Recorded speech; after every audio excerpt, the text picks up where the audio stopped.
Some of the most famous residents in Lakeland, so iconic, they're even on the city's logo. I'm talking about the swans. ABC Action News reporter Larissa Scott explains their royal history and the city's efforts to protect them.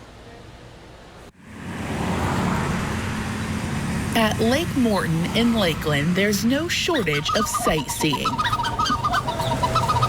The scenic view filled with nosy and noisy neighbors waddling around. It is nesting season. Spring is in the air. If you've been to Lakeland, you know there's one particular bird species that has this city in a flutter. Well, in 1957, the city of Lakeland released a pair of swans on this lake, Lake Morton, that were gifts from Queen Elizabeth. Her Majesty's royal flock, the crown jewels of Lakeland. They've become a fabric of the community. It's almost a rite of passage for people, families to come down and feed the swans, and they're even so iconic, they're the city's logo. Spring isn't the only thing in the air here in the Swan City. So is love. This royal crew had its very own Duke and Duchess. We have a black-necked swan who last year, we only have, at the time last year, we had a male and a female. That's it.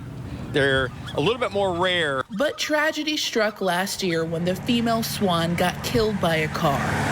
They had a nest. They had eggs, and the male swan sat on those eggs for a while. He was mourning his mate.